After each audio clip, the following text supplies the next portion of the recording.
पूज्य आप्पा डॉक्टर धनंजय शिरोळकर यांच्याकडे सप्टेंबर 98 या कालावधीत पुण्याला मुक्कामाला होते. पूज्य आप्पा महाराष्ट्रातील यावेळच्या आगमनात प्रकृती अस्वास्थ्य हा एक सर्वांना चिंताजनक वाटणारा विषय होता. पुण्याच्या या मुक्कामात तज्ज्ञ डॉक्टरांकडून पूज्य आप्पांच्या सर्व प्रकारच्या तपासण्या करून घेण्यात आल्या. चाचण्यांचे निष्कर्ष तुलनेने चांगले होते. पूज्य आप्पांनी सर्वांच्या आग्रहाखातर तपासण्या करून घेतल्या, पण औषधे घेण्यास मात्र नकार दिला होता. आकाशवाणी पुणे केंद्राकरता भाषण विभाग प्रमुख सौ सुनीता पटवर्धन आणि सौ विनया मेहेंदळे यांनी पूज्य आप्पांची मुलाखत घेण्याचे योजले होते. पूज्य आप्पा आकाशवाणी केंद्रावर मुलाखत देण्यास जाणे शक्यच नाही हे माहीत असल्यामुळे त्या पूज्य आप्पांच्याकडे भेटीस आल्या आणि त्यांनी मुलाखत घेतली. त्यानंतर ही मुलाखत 22 ऑक्टोबर 1998 आकाशवाणी पुणे केंद्रावरून प्रथम प्रसारित करण्यात आली. पुढे ती मुलाखत आकाशवाणीने अनेक वेळा पुनर्प्रक्षेपित केली. आज अशी ही त्यावेळी घेतलेली पुणे आकाशवाणी केंद्राची मुलाखत आज ऐकण्याचा योग येत आहे. तत्पूर्वी पुणे आकाशवाणी केंद्राच्या निलिमाताई पटवर्धन, देवकीताई कुलकर्णी आणि संजय भुजबळ यांचे विशेष आभार. त्यांच्या सहकार्याने आज ही परमपूज्य आप्पांची दिनांक 22 ऑक्टोबर 1998ची पुणे आकाशवाणी केंद्राने घेतलेली मुलाखत ऐकण्याचा योग येत आहे. या सर्वांचे पुनश्च आभार मानून आता ही मुलाखत ऐकूया. ज्ञानदेव, तुकाराम, रामदासांपासून ते थेट दासगणू महाराजांच्या पर्यंत ह्या संत परंपरेचे प्रज्ञावंत उपासक, अभ्यासक, उपनिषद, ब्रह्मसूत्र, भगवद्गीता आणि महाभारत आदी ग्रंथांचे भाष्यकार अनंतराव आठवले तथा स्वामी वरदानंद भारती यांचे विचार, यांचं जीवन समजून घ्यावं या हेतूनं आज आपण त्यांच्याशी बोलणार आहोत. वयाच्या 5व्या वर्षी पितृछत्र हरपल्यानंतर संत कवी दासगणू महाराजांनी त्यांचा सांभाळ केला. 1944 साली ते आयुर्विद्या पारंगत झाले. अनंतरावांची आयुर्वेद निष्ठा, तर्क पद्धती, कुशल अध्यापन, चिकित्सा कौशल्य यामुळे पुढे ते आयुर्वेद महाविद्यालयाचे प्राचार्य झाले. आयुर्वेदावरील विधी विनिश्चय याबरोबरच उपनिषार्ध कौमुदी, दशोपनिषदांवर स्वतंत्र भाष्य, ब्रह्मसूत्रार्थदर्शिनी, ब्रह्मसूत्रावरील भाष्य, भगवद्गीतेवरील स्वतंत्र भाष्य, महाभारताचं वास्तव दर्शन, साधक साधना, यक्षप्रश्न, श्रीकृष्ण कथामृत यासारखं महाकाव्य, संतकवी दासगणू महाराजांचं चरित्र, मनोबोध ही इतकी यांची मोठी ग्रंथसंपदा आहे. आज 78व्या वर्षी त्यांचं जीवन सर्वसामान्यांना आदर्शवत कृतार्थ वाटेल असंच आहे. वयाच्या 70व्या वर्षी संन्यास घेतलेल्या अनंतरावांचं वास्तव्य हल्ली उत्तर काशीला असतं. पुण्यामध्ये आलेले असताना त्यांच्याशीही केलेली बातचीत. संत कवी दासगणू महाराजांनी आपल्या लहानपणी आपल्या प्रतिपाळ केलेला आहे अशा संत पुरुषाच्या सहवासाचा नेमका कोणता संस्कार आपल्यावर झाला? नामस्मरणाचं महात्म्य न सांगता माझ्या लक्षात आलं. अगदी लहानपणी माझ्या लहानपणी एकूण 4 वेळा टायफॉइडने आजारी पडलो आणि तो 3दा उलटला. 40 दिवस मी आजारी असे. दासगणू महाराज म्हणजे दादा, ते माझ्या उशाशी बसत आणि विष्णू सहस्रनामाची पाठ करीत. दिवस रात्र त्यांना झोप नव्हती म्हटलं तरी चालेल. आणि त्यावेळेला दुसरी कोणती औषधही नव्हती. क्लोरोमायसिन वगैरे अँटीबायोटिक्स नंतर मागून आली. तेव्हापासून विष्णू सहस्रनामाचं महत्त्व मला पटलं आणि पुढे वयाच्या 17-18 मध्ये त्यांनी मला विष्णू सहस्रनाम म्हणायला सांगितलं. कारण ते स्वतः आजारी होते, त्यांना पाठ म्हणता येत नसे. ते मी त्यांच्या उशाशी बसून म्हणत असे. तेव्हापासून विष्णू सहस्रनाम चालू आहे, ते आजपर्यंत चालू आहे. दासगणू महाराज किंवा दादा यांच्याबद्दल तुम्ही आम्हाला काय सांगाल? कारण आम्ही त्यांना पाहिलेलं नाही. ते माझे गुरु होते, आजोबा होते, वडील होते, आई होते. तुम्हाला सांगितलं तर आश्चर्य वाटेल. मला आठवते या वयापर्यंत त्यांनी मांडीवर घेऊन माझी टाळू भरलेली, अंगाला तेल लावलंय, आंघोळ घातली. त्यांच्या महात्म्याविषयी, त्यांच्या मोठेपणाविषयी आम्हाला त्यांचा मोठेपणा अत्यंत प्रेमळ हरिभक्त, एवढाच मोठेपणा. त्याने आपल्या आयुष्यात कधीही चमत्कार केला नाही आपल्या बाजूनी, कोणी केला तर कधी मान्य केला नाही. आणि त्यांची प्रतिभा इतकी विलक्षण होती की कुणी ओव्या ते जेव्हा सांगत रचना करताना तर लिहून घेणाऱ्याची अडचण पडत असे. लिहिण्याच्या वेगाने ते ओव्या सांगू शकत असत नाही. असं तासन तास झाले प्रतिभेची वाट पाहण्याकरता कधी म्हणजे आता मला आता स्फूर्तीने वगैरे काही नाही, त्यांना वेळ आहे किंवा लेखक मी समोर आहे म्हणजे काम सुरू. त्यांचा मोठेपणा नेमका तुम्हाला कोणत्या वयात आणि त्यांचा कसा मोठेपणा जाणवला? म्हणजे मोठेपणा त्यांचा बालपणापासून जाणवला. पण तो ते पुन्हा जो लक्षात यायला वेळ लागतो तसंच आहे. तोपर्यंत मी त्यांचा लाडका नातू होतो आणि लाडका नातू जेवढे सगळे हट्ट करतो ते सगळे करीत होतो. ते खरे मोठे आहे ते 20व्या वर्षानंतर कळलं. पण तोपर्यंत अतिशय प्रेमळ आजोबा ही त्यांची प्रतिमा माझ्या अंतःकरणामध्ये. आणि मी अतिशय खोडकर नातू त्यांचा. आणि जनमानसातली त्यांची प्रतिमा कशी होती? थोर हरिभक्ताची, थोर हरिभक्त.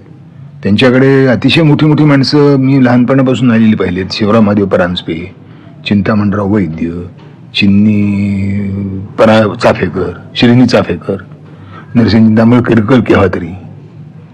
त्यांच्या कार्याचा थोडक्यात आढावा घ्यायचा झाल्यास आपण काय सांगाल? संत चरित्राचे गायन आणि भारतीय संस्कृतीचा प्रचार. आपण एवढं प्रचंड साहित्य निर्माण केलंय. काव्य प्रकारावर तर आपलं विलक्षण प्रेम आहे असं जाणवतं.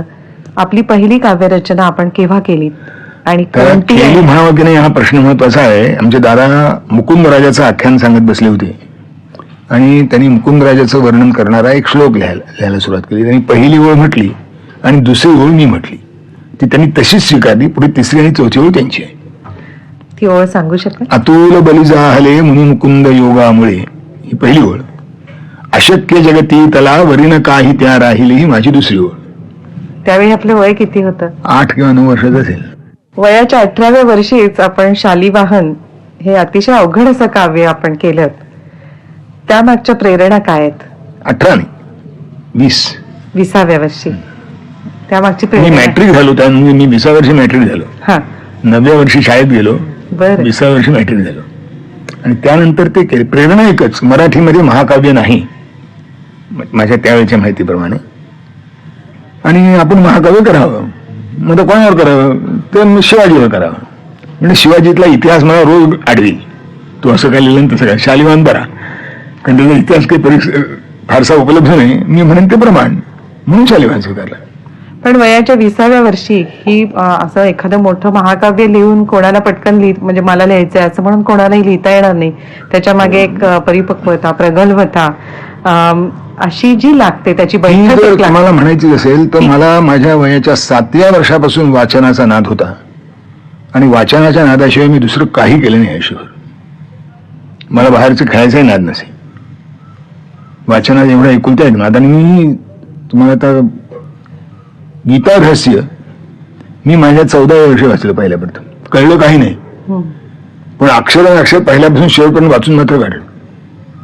3ऱ्या वेळा वाचलं 4 वर्षानंतर, तेव्हा मला समजलं. पण 14व्या वर्षी काही समजलं नाही, पण मी बोर झालो नाही, मला कंटाळा आला नाही, कसं वाचू वाटलं नाही, सगळं शेवटपर्यंत वाचून काढलं.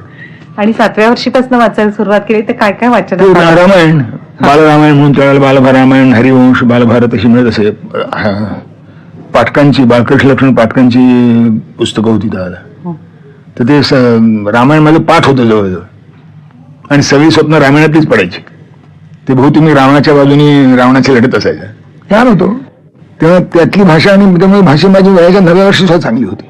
एक गोष्ट होती की ज्याच्यामुळं मी एका वेगळ्या पद्धतीने विचार करायला लागलो. त्याला चिंता म्हणता येईल त्याचं मला माहित नाही. सामान्यतः माझ्या वयाच्या 19 वर्षापासून 21 वर्षापर्यंत मी 100% नास्तिक होतो. बरं.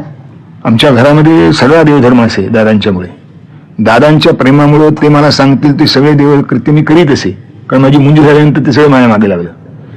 कारण ते थकले वयाच्या मनाने, आणि पूजा अर्चा वगैरे जे करायला लागलं ते 2-2, 3-3 तास बसावं लागायचं. ते तू बस म्हणायचे. मी त्यांच्या आग्रहाकरता बसायचो. त्यांची माझ्यावर प्रेम आहे आणि त्यांची आज्ञा मोडणं चांगलं नाही म्हणून, माझं प्रेम होतं म्हणून नाही. आणि जवळजवळ वयाच्या 21व्या वर्षापर्यंत स्थिती होती. शेवटी माझा संघर्ष अतिशय विलक्षण झाला आणि मी त्यांना विचारलं की तुम्ही असं माझ्याकडे दुर्लक्ष करताय असं मला वाटतं. तो म्हणलो माझ्या लक्षात आलंय, तू विचारलं नसेल मी तुला सांगितलं असतं. तू आता एक गोष्ट कर, काहीतरी साधना सुरुवात कर, तुझ्या इच्छेने कर, 10 मिनिटाची कर, पण काहीतरी कर आणि मग पाहू काय होतं ते. तर ते विष्णू सहस्त्रनाम मला येतच होतं. ते मी विष्णू सहस्त्रनामाचे 2 पाठ सुरू केले आणि कुठल्या तरी एका देवाचं दर्शन घ्यायचं एवढा नियम केला माझा मी. इच्छा म्हणून, विश्वास म्हणून नाही, त्यांनी सांगितलंय नियम कर म्हणून. आणि ते म्हणले बघ तू जितकं वाचलंयस तेवढं मी काही वाचलं नाही, पण एका गोष्टीचा विचार कर की व्यासांच्या पासून ते संत मंडळी ज्ञानेश्वर तुकारामांच्या पर्यंत सामान्यतः एक विचार प्रवाह आहे. ते सगळे तुझ्यापेक्षा कमी शहाणे होते का? तू स्वतः त्यांच्यापेक्षा बुद्धिमान समजतोस का? मी त्यांची मतं तुला सांगतो. आता याला पुरावे तुझे तू शोध. ती मंडळी आपल्यापेक्षा बुद्धिमान आहे तेवढं गृहीत धर म्हणजे झालं. आणि मला फटका बसल्यासारखं झालं की मी त्यांच्यापेक्षा कसं बुद्धिमान समजू स्वतःला. आणि हे काय माझ्याच वाचनामध्ये राजाची मतं सांगतात ती त्यात आहेत. कुठे दासबोधात आहे, कुठे गाथ्यात आहे, कुठे ज्ञानेश्वरीत आहे, कुठे महाभारतात आहे. म्हणून उलटा विचार करायला लागलो की आपल्या विचारांच्या परंपरेचं खंडन करण्याच्या ऐवजी आपल्या परंपरेचं मंडन कसं करता येईल, त्याला कुठे पुरावे मिळते. आणि मग विचाराची दिशा बदलली, ती आजपर्यंत तशीच काय. आणि मग त्यातनं तुमचं चिंतन आणि मनन, वेगवेगळ्या विषयांवरचं चिंतन आणि मनन वगैरे सुरू झालं. हा, मग ते पुस्तक वाचण्यात आलं की यातलं आपलं अनुकूल काय जाईल आणि प्रतिकूल काय जाईल. प्रतिकूल जात असेल त्याचं खंडन कसं करता येईल, कुठे सापडेल. आणि मग तेवढी माहिती डोक्यात गोळा गेली. वयाच्या 24व्या वर्षी आपण श्रीकृष्ण कथामृत हे काव्य लिहिलं. हो. तर हे कसं काय काय झालं? ते सुद्धा त्यांच्या आग्रहाने लिहिलं. मिरजकरांनी त्यांना सांगितलं तुम्ही लिहा म्हणून. तात्यासाहेब मिरजकर, मिरजेचे राजे, त्यांनी त्यांना सांगितलं की तुम्ही कृष्णाचे चरित्र चौपाईच्या चालीवर लिहा. ते त्यांना हो म्हणाले. आणि नंतर मला म्हणले काम तू कर. कृष्ण कथामृत, कृष्ण चरित्र मी वाचलं होतं, भारत वाचलं होतं, भागवत वाचलं होतं मूळ. कारण मॅट्रिक होईपर्यंत माझा सगळा कालिदास वाचून झाला होता. तेव्हा मला संस्कृत बरं होतं. ते भारत भागवत वाचून झालं होतं. कृष्ण कथा डोळे पुढे होती. यांनी लिहि म्हटलेलं आणि सुरुवात केली. एक सर्ग त्यांच्याकडे पाठवून द्यायचा, त्यांचं पुन्हा तराट येईल तेव्हा दुसरा पाठवून द्यायचा. आणि एक दिवस ते एकेरी झाले. मी त्या आयुर्वेद महाविद्यालयात नुकताच नोकरी लागलो होतो पारंगाच्या परीक्षेच्या निमित्ताने आणि डेमॉन्स्ट्रेटर म्हणून. तर दसऱ्याला पंढरपूरला गेलो, आमच्याकडे उत्सव असे. ते म्हणले आता कृष्ण कथामृत पुरं करून पुण्याला जा. म्हणलं मला तिथे काम आहे, नोकरी नाही, रजा आहे. तुझी नोकरी गेली तरी चालेल म्हणले, हे पुरं केल्याने जायचं नाही. म्हणजे दसऱ्यापासून पुढच्या 10 दिवसात कृष्ण कथामृताचे 5 सर्ग पुरे केले, त्यांचे स्वाधीन केले. आणि त्याच्यानंतर तुम्ही एकदम आयुर्वेद महाविद्यालयात आयुर्वेदाचं शिक्षण त्यांच्या आग्रहाने गेलो. मला खरं म्हणजे फिलॉसॉफी किंवा संस्कृत घेऊन MA व्हायचं होतं. त्यांना ते मान्य नव्हतं. ते म्हणजे आयुर्वेद आपला विद्या आहे, प्रत्यक्ष शास्त्र आहे, तो आयुर्वेदाकडे जा. आणि त्याला कारण नानल, पुरुषोत्तम शास्त्री नानल, ज्यांनी ती आयुर्वेद महाविद्यालय स्थापना केली, त्यांची मैत्री होती. मी इंग्रजी 6वीत असताना ते यात्रेला निमित्ताने पंढरपूरला आले होते. तर मला संस्कृत थोडं बरं होतं. तेव्हा दादाने कौतुकाने आमच्या नात्याने, कारण परीक्षेला जो विषय आला होता भाषांतरा करता, त्याचं मी संस्कृत काव्यात भाषांतर केलं होतं परीक्षेच्या वेळेलाच. बरोबर. तो कौतुकाचा विषय होता. आणि म्हणून त्यांनी तो जरा दाखवला बाबा म्हणलं आमच्या आनंदाने असं काव्य केलं. ते म्हणजे याचं संस्कृत चांगला याला आयुर्वेद महाविद्यालयात झाला. आता इंग्रजी 6वीतला विद्यार्थी मी, अजून 2 वर्ष अवकाश होता. 6वी पूर्वी व्हायची, 7वी पूर्वी व्हायची, मॅट्रिक 7वीला होती. आणि मग त्यांच्याकडे प्रवेश. मी विसरूनही गेलो होतो. ते असे आठवणीचे पक्के आणि चित्तूर. माझा परीक्षेचा निर्णय लागला, त्यांचं अभिनंदनाची तार आणि मागोमाग फॉर्मचं पत्र. आणि एकीकडे तुम्ही म्हणजे अध्यापनही नंतर सुरू केलं. आणि मग अध्यापनाचं काम किती वर्ष केलं? जवळजवळ 18 वर्ष. आणि त्या कामात आपण कसा काय रस घेतलात? आता काय ते विचारांमधला बदल आणि विचारातला बदल नाही, कारण आयुर्वेद महाविद्यालयात विषय शिकवायचा होता. आयुर्वेद महाविद्यालयात विषय शिकवायचे होते, तेव्हा ती अडचण काही नव्हती. शिक्षक मी आयुर्वेदातच झालो, बाकी दुसरा कोणत्या विषय शिक्षक झालो नाही. आयुर्वेदावर तुम्ही आपण जो ग्रंथ लिहिलेला आहे व्याधी विनिश्चय, हा एक वैशिष्ट्यपूर्ण असा ग्रंथ आहे. आणि अजूनही तो एक आयुर्वेदातला एक मानदंड म्हणून असा तो त्या ग्रंथाकडे बघतात.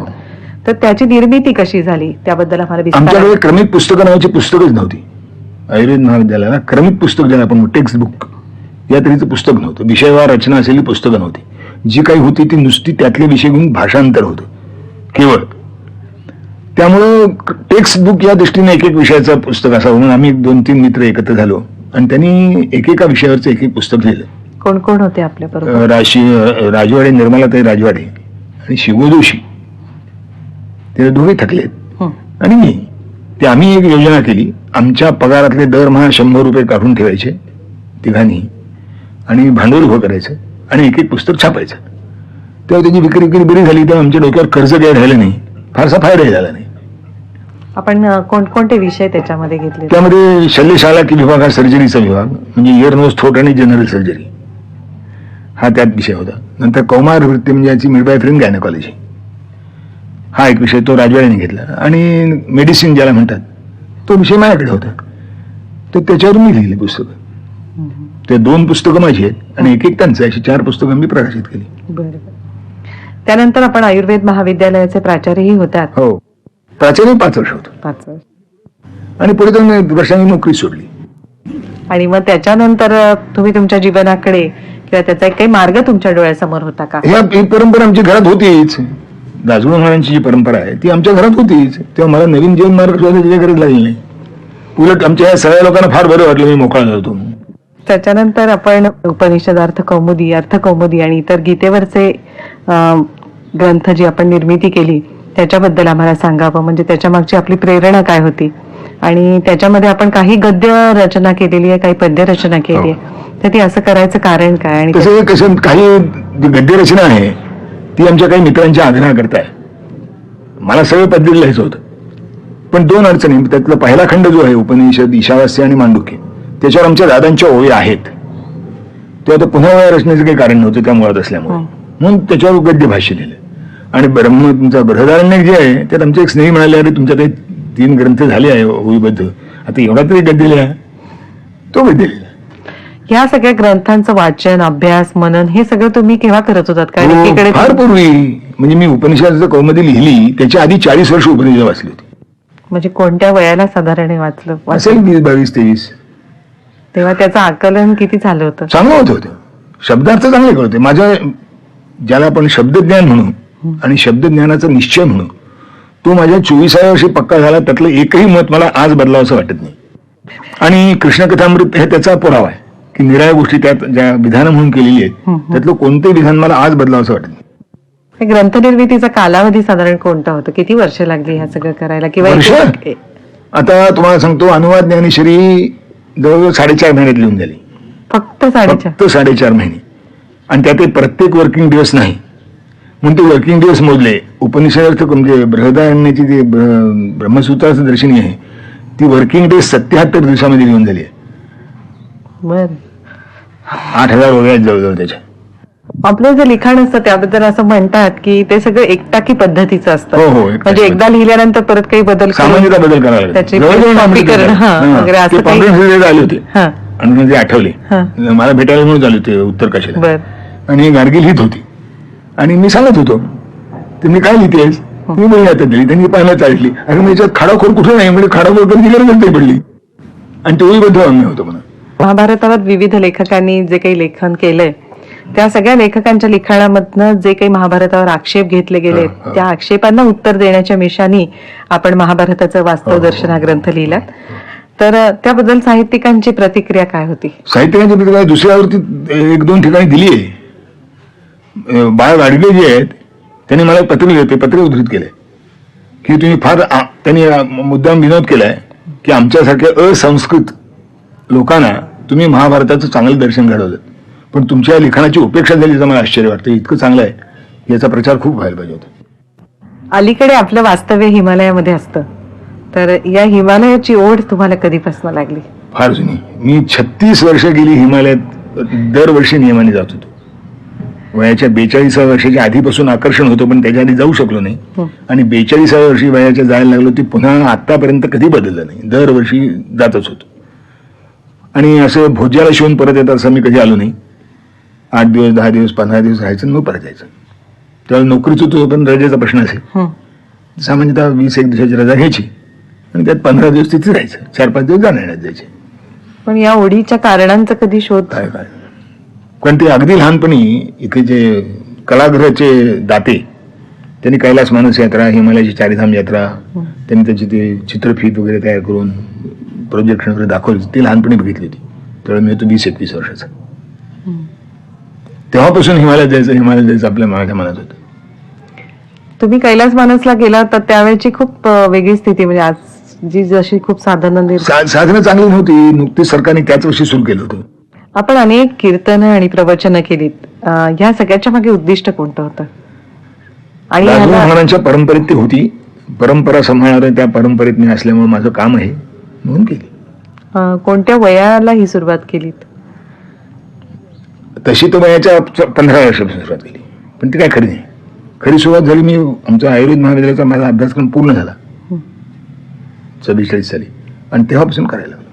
1945 किंवा 46 असेल, नक्की आता मला वर्ष आठवत नाही, पण त्याच सुमारात करतो. 45 शेवट असेल. तर ढमढेरे यांच्या माडीमध्ये माझं कीर्तन निश्चित केलं होतं, आणि त्या कीर्तनाला श्रोतृवर्ग म्हणजे त्या निवडक श्रोतृवर्ग होता. वकील, डॉक्टर, प्राध्यापक याच्याशिवाय तिसरा श्रोता नव्हता. मंत्री झाले 100 श्रोते असतील, 25 स्त्रिया आणि 70-75 पुरुष. नरसिंह चिंतामण केळकर त्या याच्यात होते, डॉक्टरांनी बोलून आणल्यामुळे, आणि दत्तवान पोद्दार होते. आमच्या दादाने जगन्नाथ पंडिताचं एक आख्यान रचले. त्या जगन्नाथ पंडित ज्या दृष्टीने लोकांच्या पुढे आहे त्यापेक्षा वेगळा रंगवला. आता माझं वाचन पुष्कळ होतं, तेव्हा इकडची तिकडची माहिती, त्यात त्यांचा वादविवाद रंगवण्याचं वैशिष्ट्य, असं सगळं मी माझ्या पद्धतीने करीत असे. ते गाजलं कीर्तन जरा, तेव्हा ढमढेरे म्हणजे तेच कीर्तन लावतो आज. आत्ताची डॉक्टर आहेत त्यांची वडील असावे बहुतेक. आणि आख्यान लावलं. आणि त्याच्या आधी एक घटना घडली होती. नरसिंह चिंतामण केळकरांनी जुगारीत जुगारींवर धर्मराजा असा एक लेख लिहिला होता वर्तमानपत्रात. मला आला होता त्याचा राग. केळकर समोर बसलेले होते, तेव्हा विद्वानांची कर्तव्य हा विषय घेऊन मी पूर्वरंग केला की विद्वानांनी काय मांडावं, ज्याच्यामध्ये समाजावर संस्कार चांगले होतील असं मांडावं, संस्कार भ्रमित होईल असं मांडू नये, असं सूत्र त्याचं. आणि तो पूर्वरंग जवळ तास 1.5 तास पूर्वरंग झाला. पुढे 3-1 तास आख्यान झालं, 4.25-4.5 तास कीर्तन झालं. चांगलं रंगलं कीर्तन. ते रंग म्हणजे आमची जी रंगणारी कीर्तन त्यातली ते कीर्तन आहे. दुसऱ्या दिवशी का तिसऱ्या दिवशी केळकरांचा निरोप आला की दादांच्याकडे की ते कीर्तनकार बुवा कोण आहेत, त्यांना मला भेटायचं आहे. कुठे भेटतील ते माझ्याकडे आले तर बरं, नाही तर मी सुद्धा भेटेल त्यांना, असा निरोप आला, चिठ्ठी. मी कॉलेजमधून आलो. दादा म्हणाले तुला केळकरांनी बोलवलंय. बरं जाईन. मी गेलो. या म्हणाले बुवा. ते त्यांच्या खोलीत बसले होते, त्या प्रभात रोडला थोडी आत त्यांची जागा होती. ते अशी एवढीच खोली असेल. त्यांच्या त्या खुर्चीवर बसली होती, पुढे समोर खुर्ची होती. मला बसा म्हणाले बुवा. बसलो मी. तुमचा तो श्लोक काय म्हणाले, मग त्यांनी एक श्लोक विचारला, त्याचा अर्थ सांगून मी तो श्लोक सांगितला त्यांना. म्हणजे का हो, कालचा सगळा विषय माझ्यावरच होता ना. मला घाम फुटला, तुम्हाला सांगतो. कीर्तनात बोललो, पण ते एवढा मोठा मनुष्य त्याच्या समोर बसायचं, मला मी बोलता येणार. बुबडी बाई बऱ्याच वेळेला अंगाला घाम फुटला, आणि 2 मिनिटं 5 मिनिटं आधीच तसं बसलो, काही उत्तर नाही. म्हणजे तुम्ही चांगलं म्हणलं, पण ते घाम फुटायचा तो फुटलाच. म्हणजे नरसिंह चिंतामण केळकरांनी सुद्धा वेगळ्या पद्धतीने तुमचं खूप कौतुक केलं. लौकिक पातळीवरनं बघायचं झाल्यास असं दिसतं की तुमचं आपलं आयुष्य एक संपूर्ण परिपूर्ण असं आयुष्य आपण जगलात. सगळ्या प्रकारची आर्थिक, सामाजिक, वैचारिक आणि आध्यात्मिक संपन्नता असतानाही संन्यास घ्यावा असं आपल्याला का वाटलं? माझ्या धर्माने 4 आश्रम सांगितलेत, ज्याला शक्य आहे त्याने तो घ्यावा, म्हणून मी घेतला. माझ्या वयाच्या 70व्या वर्षी संन्यास घेतला. इतके दिवस शरीर राहील असं वाटलं नव्हतं, राहिलं योगायोगाने. संन्यास घेतल्यानंतर आपलं वास्तव्याचं ठिकाण, आपण उत्तर काशीला गेलात आणि तिथे जास्त वास्तव्याचं काय तिथे तुम्ही पण ते आधी ठरवलेलं नव्हतं. आणि उत्तर काशीला माझं वास्तव्य होईल असं 2 वर्षापर्यंत आधी मला कळलं नव्हतं.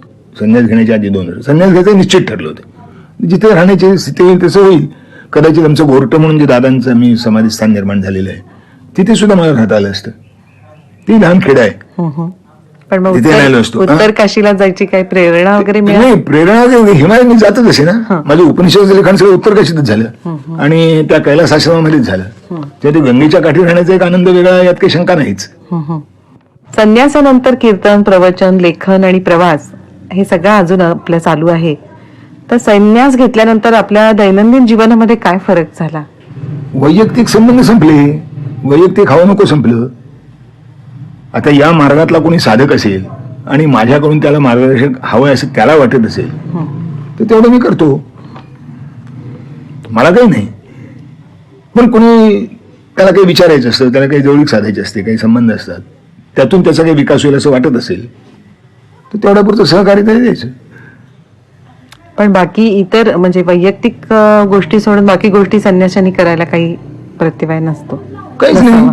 आता धर्मोपदेश किंवा संस्कृतीचा उपदेश संन्याशाने करायला नाही तर करायला कोणी. भगवान शंकराचार्य त्याचं मुख्य उदाहरण. 3 वेळा ते हिंदुस्थानात सबंध हिंडले, आपल्या मताचा प्रसार करीत आणि परमताचं खंडन करीत. आपल्याला अनुभूती जी आली त्याच्यावर आपण एक पुस्तक लिहिलेलं आहे, तर त्या अनुभूतीबद्दल आपण थोडं सांगाल का? अनुभूतीत सांगण्याचं काय आहे, तुमची जशी भावना असेल, तुमची जशी श्रद्धा असेल, आपल्याकडे वर्णन आहे, यादृशीम भावनां कुर्यात सिद्धिर्भवती तादृशी किंवा भावेन देवा. ईश्वर नावाची वस्तू आहे याबद्दल यत्किंचित शंका नाही, कोणी हो म्हणो नाही म्हणो, कारण तो नाही म्हणलं तर त्याचं अस्तित्व काही नाहीच होत नाही. सगळ्यात मोठी गोष्ट अशी. आणि याच्या हो नाही म्हणण्यावर त्याची प्रतिष्ठा अवलंबून नाही. तू काही निवडणुकीला उभं राहिलं नाही, तेव्हा तिचं मत देण्यात लोक कमी झाले तर कसं निवडून येऊ त्याला भय नाही. तो आपल्या ठिकाणी परिपूर्ण आहे.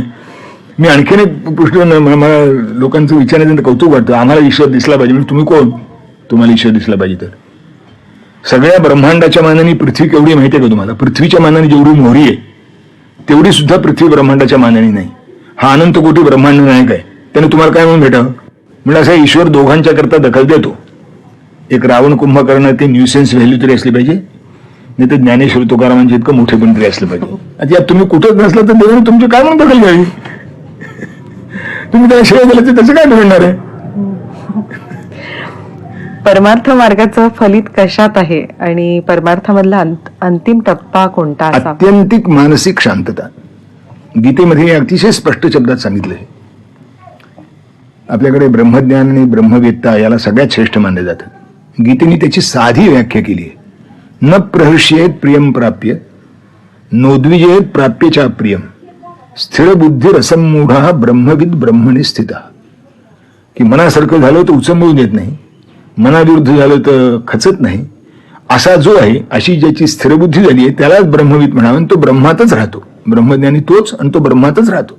आता याच्यापेक्षा आणखीन सोपी व्याख्या कोणी करणार? आपली सद्गुरू निष्ठा आपल्या काव्याबंध दिसते आणि गोरटे या गावी दासगणू महाराजांचं समाधी मंदिर आपण निर्माण केलंय. त्या स्थानाबद्दल आपली कोणती भावना आहे? आणि ते एक उत्तम तीर्थक्षेत्र आहे. तीर्थक्षेत्राचे सगळे गुण असतात ते सगळे तिथे आहेत.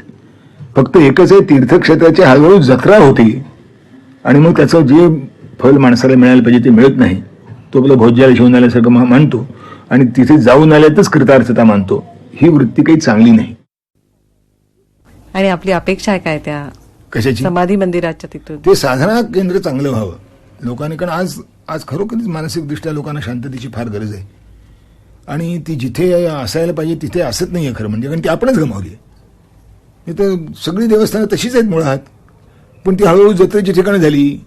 तो व्यवसाय झाला, उदरपूर्तीचा व्यवसाय झाला, पैसा गोळा करण्याचा व्यवसाय झाला. तसं इथे होऊ नये. साधकाला आवश्यक तेवढ्या गोष्टी तिथे मिळाव्या आणि त्याने 4 दिवस 8 दिवस 15 दिवस त्याला जशी सवड असेल तसं आपापल्या पद्धतीने साधना करीत राहावं एवढी अपेक्षा आहे. आत्ता त्याला जरा रूप येत आहे. संसारात राहून नेहमीचं कार्य करत साधन मार्गाच्या दिशेने 4 पावलं ज्यांना पुढे जायची इच्छा आहे अशा सर्वसामान्य माणसांना आपण काय सांगा? समर्थांनी याचं उत्तर सांगितलं आहे.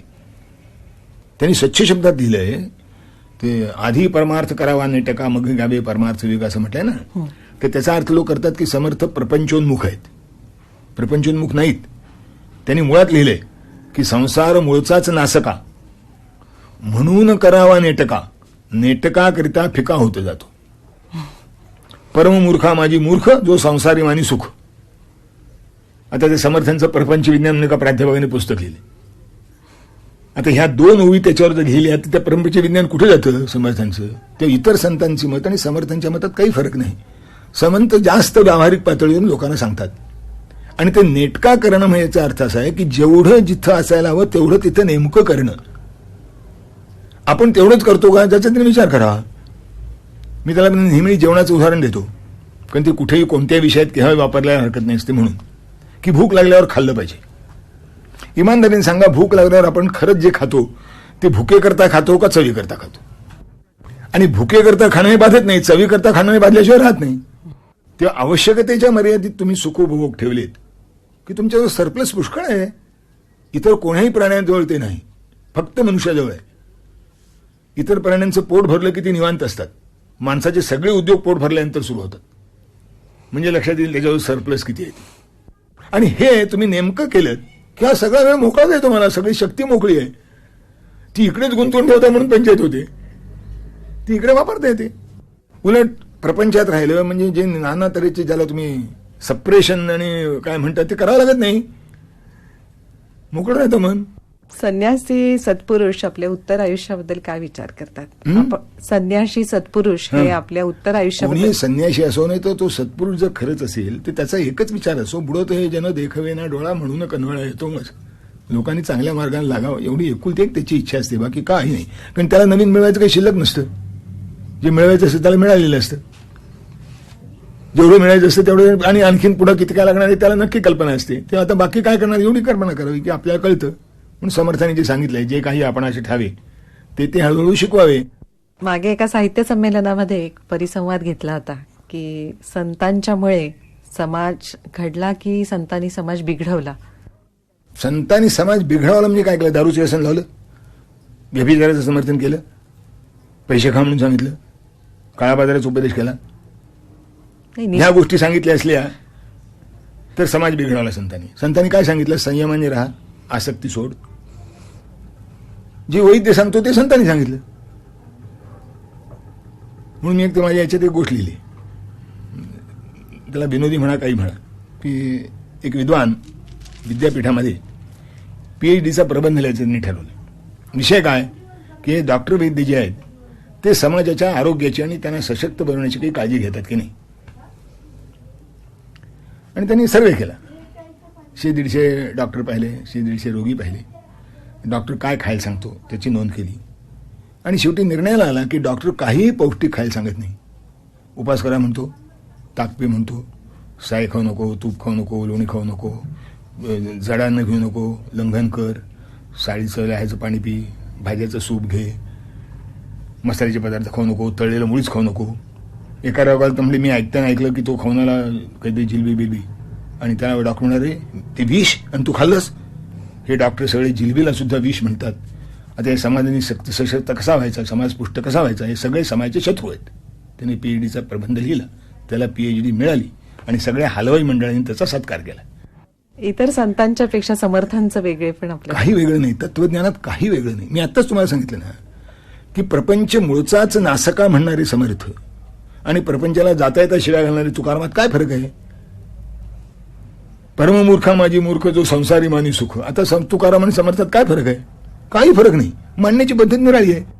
श्रद्धेचं स्वरूप कसं असावं आणि कसं असलं पाहिजे? श्रद्धेचं स्वरूप पूर्ण विचार केल्यानंतर जे शिल्लक राहतं ते श्रद्धेचं स्वरूप असावं. आणि गीता याचा अर्थ युक्तता ह्या भावनेने करते. गीतेमध्ये एक श्लोक येतो, नास्ति बुद्धिरयुक्तस्य. त्याची दुसरी ओळ आहे, नचा युक्तस्य भावना नचा भावयत शांती अशांतस्य कुत सुखम.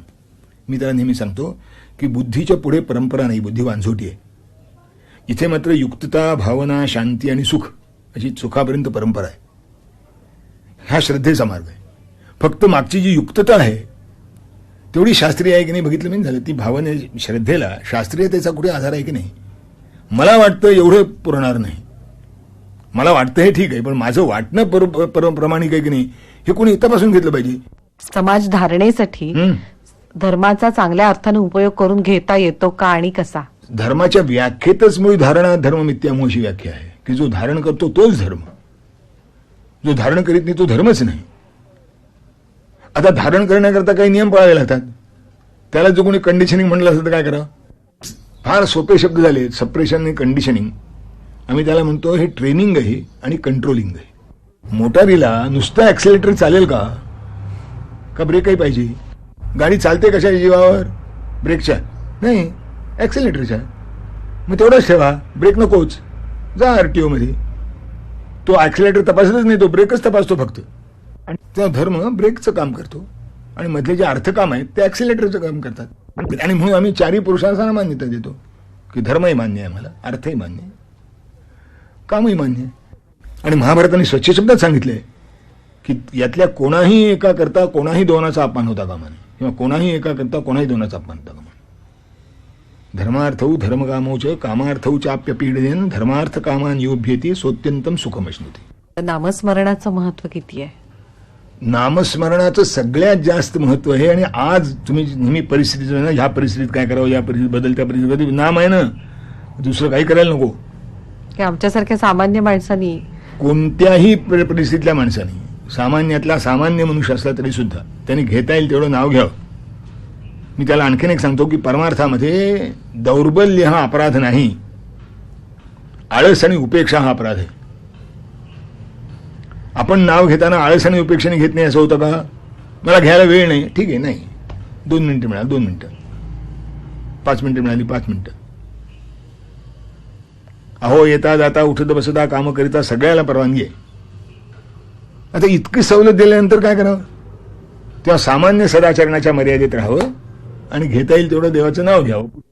साधना मार्गातले जे 4 भाग सांगितलेले आहेत त्याच्याबद्दल आम्हाला सगळ्यांना थोडं मार्गदर्शन. सामान्यतः कर्म, भक्ती, ज्ञान, योग हे 4 मार्ग सांगितले जातात.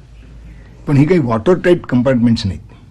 प्राधान्य व्यपदेशस्तु भूयसा असा एक नियम आहे की प्रामुख्याने उल्लेख केला जातो. तसं ज्याच्यामध्ये भक्ती मार्गाचं वैशिष्ट्य आहे तो भक्ती मार्ग, ज्ञानमार्गाचं वैशिष्ट्य तो ज्ञानमार्ग, कर्ममार्गाचं वैशिष्ट्य तो कर्ममार्ग, योगमार्गाचं वैशिष्ट्य तो योगमार्ग. या प्रत्येकाकरता मनुष्य स्वभावाचं एक एक विशेष आवश्यक आहे. ज्याचं धृत्यू आणि उत्साह हा कधी मावळत नाही त्याला कर्ममार्ग चांगला. त्यात निष्कामता हा त्याचा सहाय्यक आहे. भक्तिमार्गामध्ये ज्याच्या अंतःकरणात भाव आहे, प्रेमळ आहे, भाव उच्चंबून येतात, त्याला भक्तिमार्ग चांगला. ज्याची बुद्धी तल्लख आहे, तिखट आहे, त्याला ज्ञानमार्ग चांगला. आणि ज्याची सहनशक्ती अफाट आहे त्याला योगमार्ग चांगला. पण हे थोडं बहुत प्रत्येकात करावंच लागतं. ते आपली वृत्ती कशी आहे त्याच्यावर अवलंबून आहे. त्या सामान्य माणसाला 2च मार्ग उपलब्ध आहेत, कर्ममार्ग आणि भक्तिमार्ग. ज्ञानमार्ग आणि योगमार्ग हे सामान्य माणसाचे मार्ग नाहीत. कारण ज्ञानमार्गाकरता पराकोटीचं वैराग्य लागतं की ज्याची आपण कल्पना करू शकणार नाही. शुकाचार्य हा त्याचा असा आदर्श. पण तेवढं आपल्याला असणं शक्य नाही सर्वसामान्य माणसं, आपोआप सोडून देऊ. योगमार्ग तसाच की सहनशक्ती किती असावी. ज्ञानेश्वरांनी वर्णन केले 6व्या अध्यायात, तहाने तहानची पियावी, भुके भुकेची खावी. शक्य आहे. म्हणून आपल्याला 2च मार्ग उपलब्ध आहेत, एक कर्ममार्ग, कारण त्याशिवाय सुटकाच नाही. गीतेने सांगितलं नाही कश्चित खेळोपी यातू तिष्ठत्य कर्मकृत, की काम करीत नाही असं माणसाला राहताच येत नाही. मग ते शास्त्रीय पद्धतीने तरी करावं. ती शास्त्रीय पद्धती कोणती? कर्तव्य कर्म करावं आणि कामना ठेवू नये. आणि हे थोडं बहुत आपल्या जीवनामध्ये नसतं असं नाही. त्याला व्यवहारामध्ये आपण एक शब्द वापरतो नेहमी, स्पोर्ट्समॅन स्पिरिट, म्हणून तो कर्मयोग आहे तो खऱ्या अर्थाने. पण त्यातला जो भाव आहे की आपल्याकडनं आपण जिद्दीने खेळावं, पराभवाचं दुःख मानू नये, म्हणजे स्पोर्ट्समॅन स्पिरिटनं. याचंच नाव कर्मयोग. की तुम्ही तुमच्या जितकं तुम्हाला कर्म करणं शक्य आहे ते करा, तुमच्या प्रयत्नात जेवढं योग्य आहे ते करा. कारण योग कर्मसु कौशलम, तुम्ही योगशास्त्राची व्याख्या गीतेने केली की कर्मामधलं कौशल्य म्हणजेच योग. त्या चांगला स्वयंपाक करणं हे सुद्धा कर्म आहे, चांगलं गाणं गाणं हा सुद्धा कर्म आहे. तुमचं कर्तव्य कर्म योग्य रीतीने पार पाडणं, तुम्ही नोकरी तुमची करता ती इमानदारीने करणं ते सुद्धा कर्म आहे. ज्ञानेश्वर महाराजांनी अगदी स्पष्ट शब्दात दिलंय की तया सर्वात्मका ईश्वरा स्वकर्म कुसुमांची वीरा पूजा केली होय अपारा तोषा लागी. कर्मयोग असेल तर तो असा आहे. आणि भक्तीमध्ये सर्व समर्पण आहे, आत्यंतिक प्रेम म्हणजेच भक्ती. आणि प्रेमाचं लक्षण काय? त्याच्या सुखाकरता मी, माझ्या सुखाकरता तोही नाही. आणि म्हणून 2 मार्ग हे माणसाच्या सामान्य, आणि संतांनी त्याचा प्रचार केला. श्रोते हो, ही परमपूज्य आप्पांची जीवनगाथा आपण गेल्या अनंत चतुर्दशीपासून थोड्या थोड्या भागांनी ऐकत आलो आहोत. आज मात्र या भागसेवेत साक्षात परमपूज्य आप्पा एका मुलाखतीद्वारे बोलताना आपण ऐकले आहे. आपल्या सर्वांना हे ऐकणे सुखकारक वाटले असावे. श्रोते हो, स्वामी वरदानंद भारती हा यूट्यूब चॅनल अजूनही तुम्ही जर सबस्क्राईब केला नसेल तर बेल आयकॉन दाबून तो लगेच करा आणि येणाऱ्या नवीन भागांचा आनंद घ्या. आमची ही सेवा तुम्हाला आनंददायी वाटल्यास लाईक करा आणि आपल्या परिचितांच्या सोबत शेअर करा.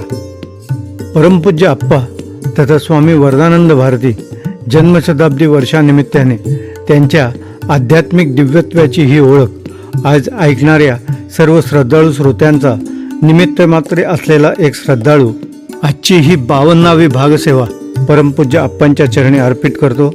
धन्यवाद.